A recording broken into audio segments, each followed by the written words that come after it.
Hi, I'm Paul Hains, and today I want to show you how to plant a bare root rose. If you get this home and you can't plant it straight away, they'll last in that packaging for a while. Imagine they've been at the store for quite some time. You can open the top like this and you can water it and keep the mix inside damp. It'll keep the roots damp, and that's fine. The best thing to do is when you get it home, undo the top, undo the zip tie or whatever at the top, and either cut the plastic or pull the plant out. And what we see here, this one, I'll shake all the mix off, has some nice healthy roots on it. Once I've taken this rose out of the packet, what I'm going to do with it next is put it into a bucket with some water in it with a seaweed solution mixture. This one's sea salt. Any of the seaweed solution mixtures are fine, and it's just a mix of filling it right up, and I'm going to put that nicely in. What we don't want to do is put the water up above the bud union. This is where the graft or the new plant has been grafted onto the understock, but just set it so all of the roots, and hopefully you can see a little bit, all of the roots are in the water. I'm going to leave that for a minimum of 1 hour. Ideally I'd leave that overnight. If you're not going to plant within a day or two, you could leave that for a couple of days. That's fine.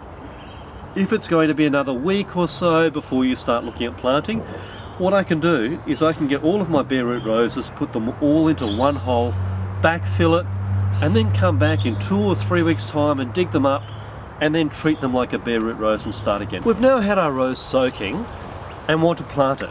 So what we do next, we're going to dig ourselves a hole around 30 to 40 centimeters round and 20 to 30 centimeters deep to put this rose into. Traditional wisdom says don't put fertilizer in that hole. I agree. We don't want to put our rose fertilizer in that hole. But what we want is something to give the plant a bit of a kickstart. So I go with a light organic fertilizer, such as Searles 5-in-1. This is really blood and bone, cow manure, sheep manure, a bit of chicken manure and some mushroom compost. It's a fairly good all-round fertilizer. We use that on our fruit trees quite a lot. And what I do is about half a handful, just a little mound in the bottom of the hole. Now I don't want that in contact with my roots because it can burn the roots.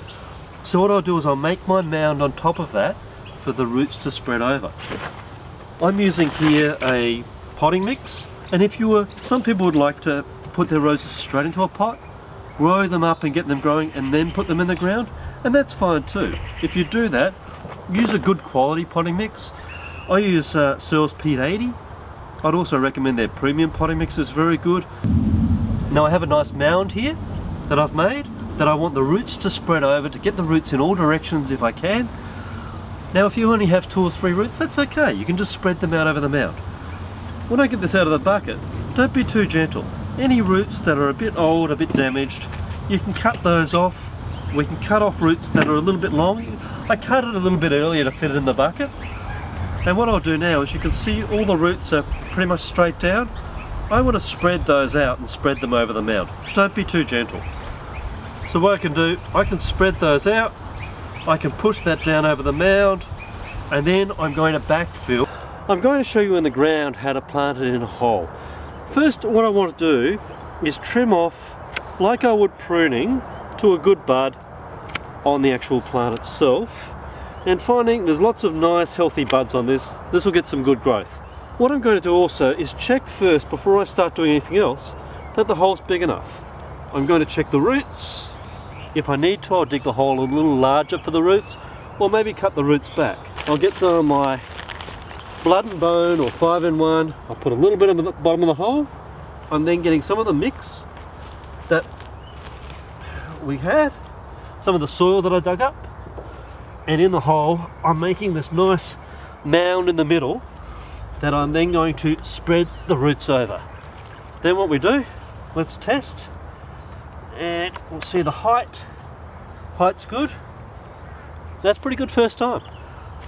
So what I can do now is spread those roots around, get them to the position I like, see if I need to prune any. In this case I don't, because I've dug the hole the right size. And then I'm simply going to put this soil and backfill it into the hole.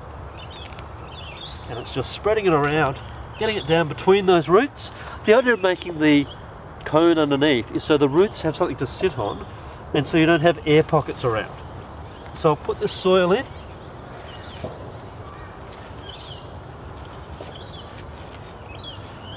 And you'll see I'm leaving a little bit of a well in the top. What I'm doing now is I'm going to use the water that was in this bucket that had the seaweed solution in it, has mostly drained away. And what I'm going to do now is take the rest of the soil mix that I had and backfill it around the hole. And this is just like a slurry.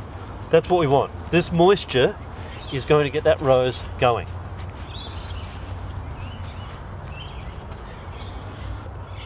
And that is planting a bare root rose. I'll come back in a few days, I'll check the moisture and really just keep the moisture up to it over the next couple of weeks, and it'll get going.